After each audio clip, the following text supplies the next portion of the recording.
Yo, man, if you don't want no spoilers, get out of here. Just get the fuck out of here. Go. Get out of here now. Go, man. Get out of here. Hey guys, Darrell here with iNerd, coming to you with some fucking spoilers, man. Spoilers. But now I got some cool details for you guys about Avengers Endgame. Saw it yesterday. Oh god, it's so good. So good. And I mean there's just so many things happening. I'm not gonna lie, I do not feel like it topped the spectacle and nonstop breakneck speed action. I couldn't get that out of my mouth. Breakneck speed action that was Avengers Infinity War. I mean that was nonstop, beginning to end. Boom, boom, boom. Just seemed like it never let up. Um, Endgame does have some let up moments. It definitely has some like slower moments and times where they're putting things together to where it kind of takes on an little comical effect, or just it slows down a little bit more than Infinity War did. Just kind of give you an idea. But basically, let's get right into it, guys. So, the movie starts off with Hawkeye and his family. They're out there. He's teaching his daughter, who presumably is going to grow up to be Kate Bishop. Archery. She's doing great. With just a few turns of the head of him grabbing something, looking one direction or whatever, his family's gone. Cue Marvel logo. So next we jump to Nebula and Tony. Small comical scene of him and her playing paper football. And apparently they're stuck on the ship for 23 days. Like Tony's looking gaunt. Somewhere in the early days, they're playing paper football in a chipper. In the latter days, starting to lose oxygen, don't have food. Tony's starving. It's a trying experience. You can actually see the emotion in Nebula's face as she's kind of looking at Tony like, "Oh, I don't think this guy's gonna make it, and I'm gonna be out here all alone." Um, but basically, she has some genuine care for Tony, and it was cool. Like, so it kind of at different story beats later on in the story about Nebula. It's funny to see like that little extra humanization of her from her experience with Tony, and just chilling there and waiting to be rescued or figuring out how to leave. Um, but unsurprisingly, as many predicted, here comes Captain Marvel for the save. And she basically just carries him on her back like Superman does, like a plane, and got him back to Earth. So in the first few minutes of the movie, we already got Tony rescued back on Earth. Captain Marvel, who's already had the end scene at the end of her movie, take place. So this is after all of that. So everybody knows when she gets back to Earth with Tony, everybody knows she's who she is. So that scene at the end of Captain Marvel, that takes place nowhere in the copy of Endgame that I saw. Um so basically, real gun ho entry for Captain Marvel. She is, you saw in the teaser, she's who pushes for like, hey, let's go get Thanos now. And everybody pretty much agrees, like, yeah, let's just go do it now. We're gonna get the stones. We're gonna unsnap everything. We're not even gonna hesitate. So they muscle up a ship and head to Titan, or head to the Garden, which is where Thanos says he is. Basically, they've detected him using the stones again just a few days before. They know where he is, and Captain Marvel's pretty confident that she's going to be a game changer being there. So they actually get out there, run up on Thanos, and put the smack down for a brief second for him to tell them that, like, man, the stones are gone. Like, that was me using them a few days ago to destroy themselves. And he was like, they only existed to be temptation to people. So, I fixed it. They're gone. And I almost killed myself doing it. And he is looking pretty grizzled up. Like, he's pretty beat down. So, while gloating about his good works, Thor just chops his head off. And that is the end of Thanos. So, Thor goes for the head. And that's it for that moment. So 5 years later, we have some panning shots of some ghost town around the cities, and I mean the population is reduced by half. Now there is some lip service in there about like people are starting to see whales again, like by coast, meaning the populations are back up, and all kind of different things about this. Well, not all kinds, but a few lines rattled off about how the world is kind of returning to a better state since there's half the people are gone. But people are devastated. People are in support groups. People are trying to figure out how to move on. Actually, Joe or Anthony Russo, one of them has a cameo in there as one of the people in Cap's support group, where he's talking about being on a date. And he's talking about like, yeah, wasn't really much to talk about. People like kind of linger and beat around the bush conversation. And then eventually it gets to the decimation and somebody ends up kind of crying about it. And he was like, yeah, he was like, so, his date cried. And then by the time he got to dessert, said he cried a little bit before dessert.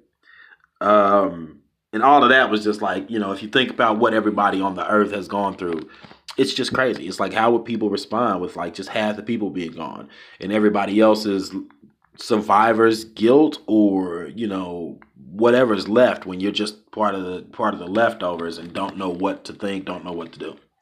So people are trying to move on. And it's funny because Cap just briefly earlier, was on that people should, that we're going to fix this and that it is the only way because he doesn't know what he's going to do.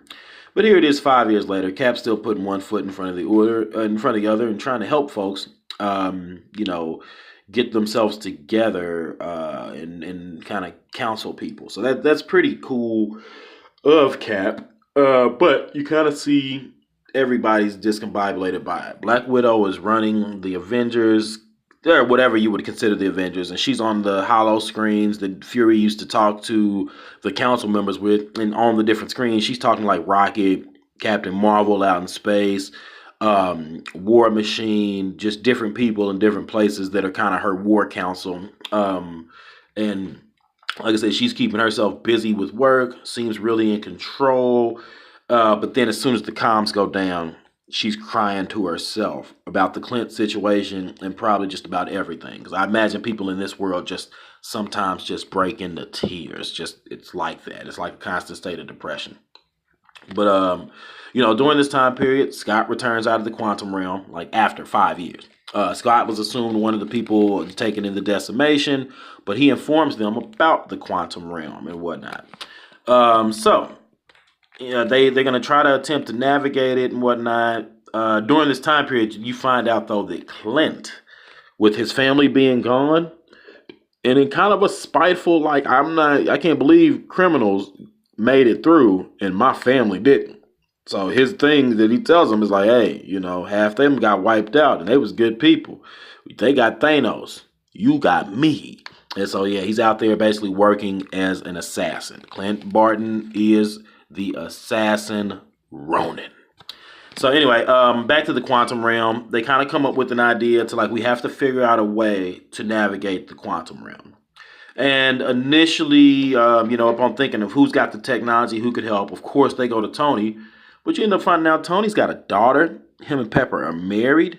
Like, Tony has a life, and he's living in relative seclusion, just kind of, staying out of the way. And he's upset about, like, the Iron Legion and the things that he had kind of thought would help save the world that, like I said, backfired during the Ultron stuff and like long beforehand. So it just wasn't there. There was no big grand plan to save the world. But Tony did have some serious PTSD, thinking that, something eventually was going to happen. And something eventually did happen. Something named Thanos. So basically, Tony's decision is to not change anything because he's concerned that, if he changes anything, he's going to lose the family that he's made. And he's also concerned with failure and, the possibility of them dying. He kind of jokes around about how time travel is so reckless and dangerous. So it's a little, he's not with the shit. So basically, they are forced to try to find the second best intellect they can. And that's where they go to Bruce Banner to try to figure it out. We'll come back to that in just a second. So, I wanted to touch on Thor, and everyone has PTSD. They have a real issue. And with Thor and Tony in particular, they on some like don't give me hope stuff. Like, man, I don't want to have to think about the fact that there could be something that we could be doing, because right now it just seems so dire. And Thor really showed that as he's going, like, Thor is fat, he's out of shape, he's totally drunk all the time, and is living in New Asgard with Meek and Korg, both of who survived. And the half of the Asgardians that survived, they've set up a town in Norway that is New Asgard.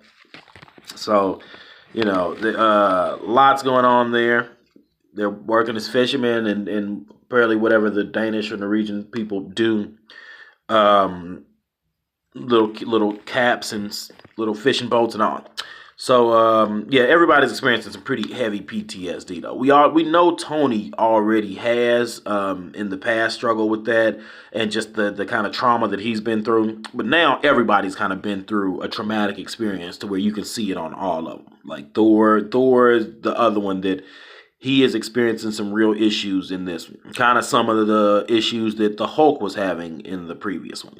It's just like he himself can't really perform great because he's fearful of loss, fearful of being unworthy.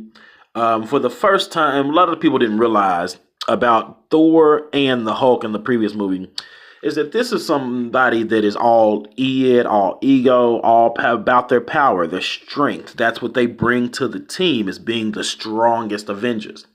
Well, when you are fighting an opponent and your strength is of no use, and I mean, let's be frank, Thanos and stuff, y'all can sit there and punch it out back and forth with him and his people, but ultimately, the craft, the cunning, and his overwhelming power, even over them, just kind of is going to make them feel moot.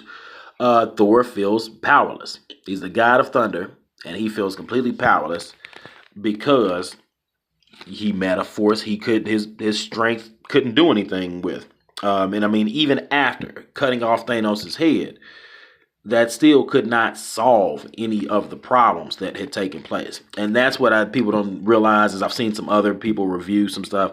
Thor was going through it. His axe, his mighty power, his whatever, couldn't do anything but chop a guy's head off after the fact. And because of that, he feels pretty low about his worth. Now, let me see. Of course, they go on a recruiting drive to go get everybody back that they can. So they run around, they go get Thor. Natasha goes over there to get Clint while he's in Japan being mega assassin. Trying to think of who else was assembled. But basically everybody else is going to be down for it. But, Tony, Nebula, basically they work on creating, well, no, Tony's not there yet, but basically everybody is working on it, and Tony eventually comes into play after some flubs of making Scott Lang be an old man, young man, various things, just because he wasn't protected from time as they moved him through time. Because he killed all our friends. Tony eventually shows up, figures out how to master it, and hence that's where the white suit and the wristband, it's not about how much we lost. Handheld things, it's about how much we have left. Kind of come in. That you see in the behind the scenes footage and all that. We gotta finish so basically, they split into 3 teams. I do. And all this is honestly a pretty relaxed out. This is probably the slowest little time, the slowest mid period in the movie, where they're assembling the team and trying to, discuss the plan. The little quip shots and things like that in between there. It probably was the most lull moment. But it's immediately followed up by just pure action. They get to the past. Like we got New York 2012, where the Hulk is sent to the Sanctum Sanctorum to retrieve the Time Stone. There he encounters the Ancient One, who slaps his soul out of his body like she did Doctor Strange. Tries to explain to him about how time in the multiverse would work, especially since they're using stones and technology to jump off and change things, which creates alternate realities. So the Ancient One there was concerned that, hey, if y'all take this time stone from my reality, you're not taking it from the past and then bring back. You're taking it from my reality. And so if you don't bring it back, it won't be here in her particular reality. So it's pretty interesting. They've kind of played with multiverse ideas now. And, we don't know that alternates weren't created. Steve himself made some decisions that we'll get to that could affect the future. But basically, that's New York 2012. It's some real funny interactions and between Steve and the people that are there, including all the Hydra agents like Sitwell and Crossbones and whatnot, because this is all during the first Avengers movie. Before any reveal, they were getting the Tesseract. And the funny thing is he intercepts the Tesseract from them by using Hail Hydra. So you do get to see Steve Rogers lean into Sitwell and tell him like, oh, it's all right. You can leave it with me. The secretary sent me, talking about Secretary Pierce, and says, Hail Hydra. So yeah, it's pretty cool scene. But there's a few callbacks to things like that. Apparently, the Hulk really could talk the whole time because after bashing Loki and everybody kind of cleaning up there and getting stuff, they were all hopping on the elevator and they instantly, I'm like, hey, no, buddy, you too big, man. Take the stairs. So as the elevator shows and nobody sees him, Hulk's pissed off and he keeps repeating, oh, take the stairs, take the stairs. So it was pretty funny. So let me see. Da-dum. Oh yeah, while Cap is there, there's those scenes you see of Cap fighting Cap from the past, and it's pretty funny. There's some stuff there, some interaction that's just pretty old school Cap versus new school Cap that's pretty funny. Even Cap's running gags himself, he gets tired of himself. So next we've got Asgard 2013. When the ether was there in Natalie Portman, Thor is going to go there and Thor and Rocket are going to go there and try to extract it out of Natalie Portman. Thor ends up chickening out, basically. Like him and Rocket touch down. Thor's like, oh man, today's the day my mother dies. So of course, with all time travel stories, he gets the gumption to like, man, I should go tell her, or I should go do something, or I should go raid the beer cellar downstairs, which is Thor's big plan. So basically, he has some real cool interactions with Frigga. It was cool to see Rene Russo around, but it was pretty cool. She kind of gives him a confidence boost back up and talks him into it because she realizes he's not the Thor from her time period. So he does accomplish getting the ether, or at least Rocket does, and they escape from Asgard and head back. Now, interestingly enough, Nebula and who else was on the Nebula mission? Nebula and War Machine and Black Widow and Hawkeye. They all go to the same time period, but split up and go to two separate places. Nebula and War Machine are going to where Peter Quill in the first scene of Guardians of the Galaxy 1, where he retrieves the stone and doesn't realize it. So they jump back to that first scene, knock Quill out, go get that stone. But in doing so and being in that time period, apparently Nebula's hardware, the technology parts work on both Nebulas. So they're in the same mainframe. Basically, they're on the same network. As soon as the new Nebula got back in this time period, the old Nebula and her were essentially on their same space head doohickey network. So they instantly started seeing the other Nebula's memories. So original, like basically past timeline Thanos and Gamora and Nebula all start getting glimpses of what the new start getting glimpses of what the new nebula or the older nebula from our time period, 2019, is actually remembering.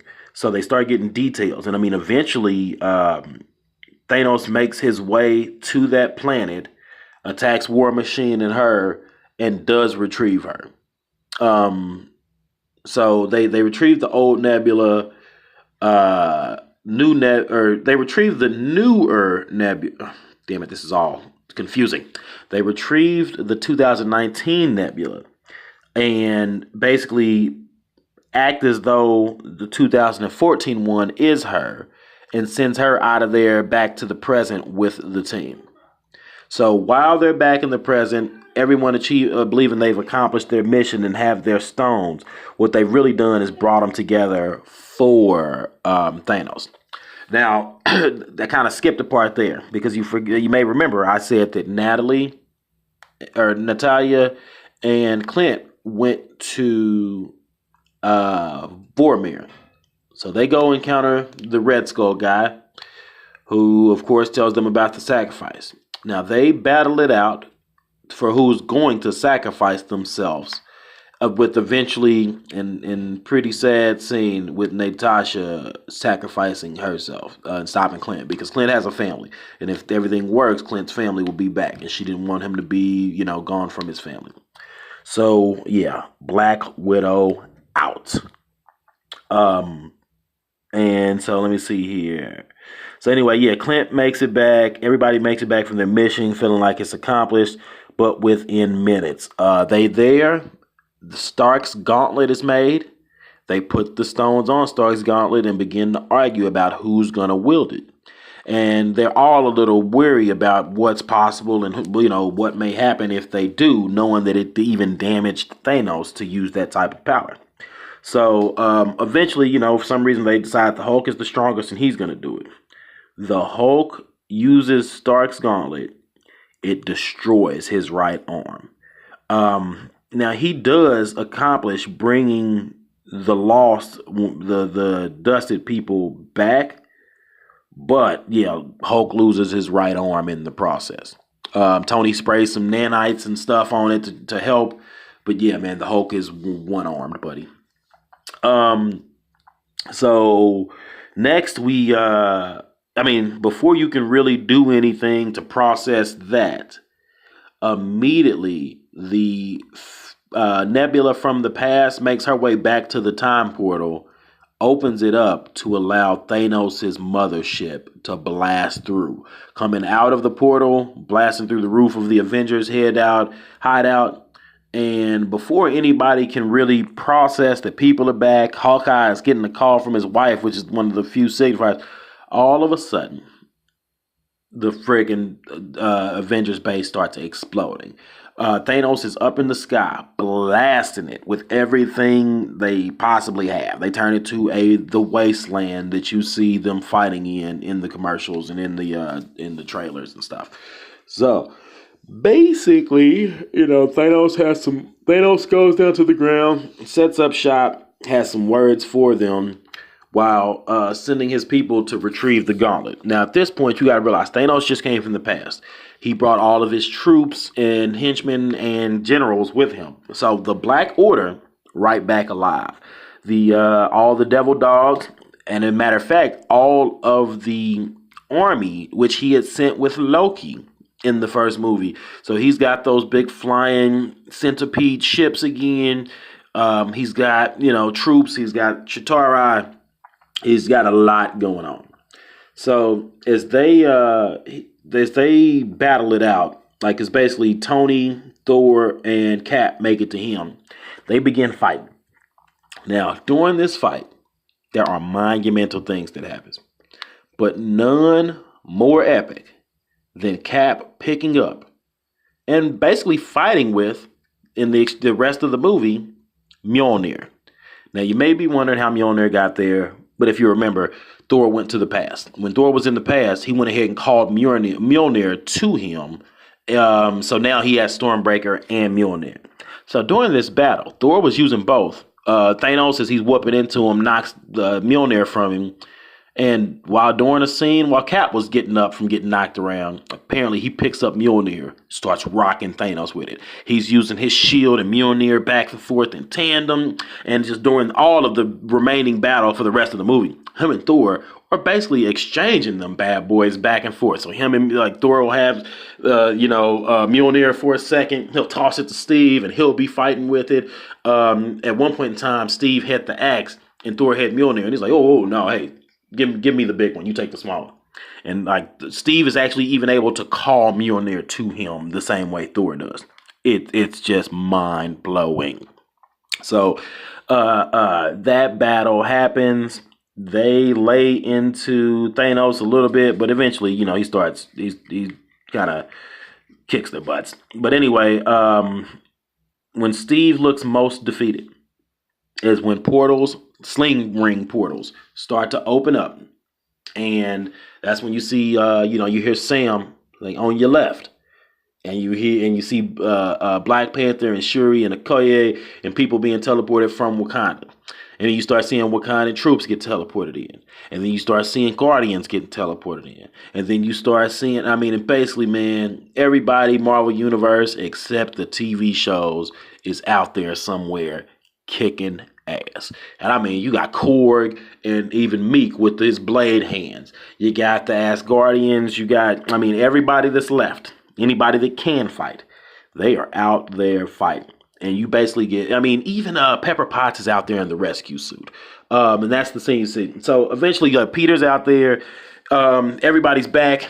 Everybody's teleported to that Avengers base where they're all fighting this huge battle. So during it turns into a humongous game of keep away to keep Tony Stark's gauntlet away from Thanos and keep the stones away. So basically, they do it. Of course, Thanos gets the stones eventually. But as it turns out, when he does get it is when finally Captain Marvel does make it back from space. And she just starts wrecking shop on everything. And like blast his ship, blasting his people. She came in, put a hurting on him. Unfortunately, though, she was strong enough to kind of stop him physically from snapping his fingers. But Thanos still laid into her, too.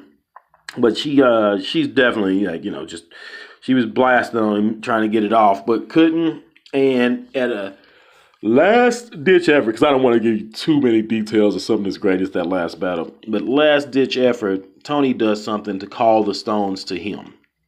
And I want to say Ant-Man maybe gets in there, gets a stone off, and they do some different things. Oh, yeah, during the Captain Marvel battle, Thanos was getting an ass kicked, and the only way he was able to stop it is to pull one of the stones off his gauntlet and use it individually real quick to get her off of him.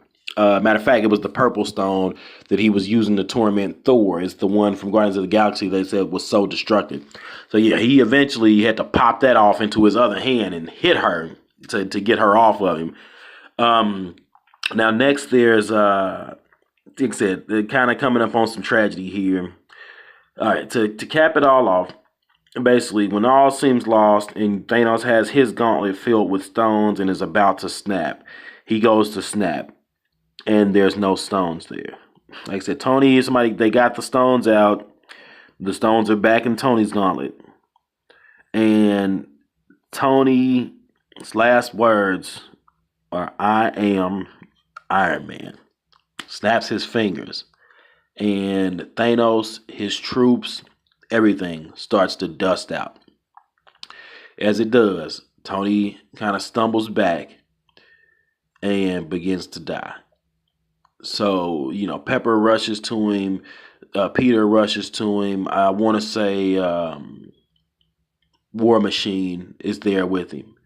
And it is a gut-wrenching scene for everybody to kind of get their goodbye / I don't know. So Peter again, was the heart of the end of the movie as you kind of feel his emotion. But yeah, man. And now his watch has ended. Yeah, that was Tony dies. Tony dies. And they, it's a hard pill to swallow. But yeah, man. So next,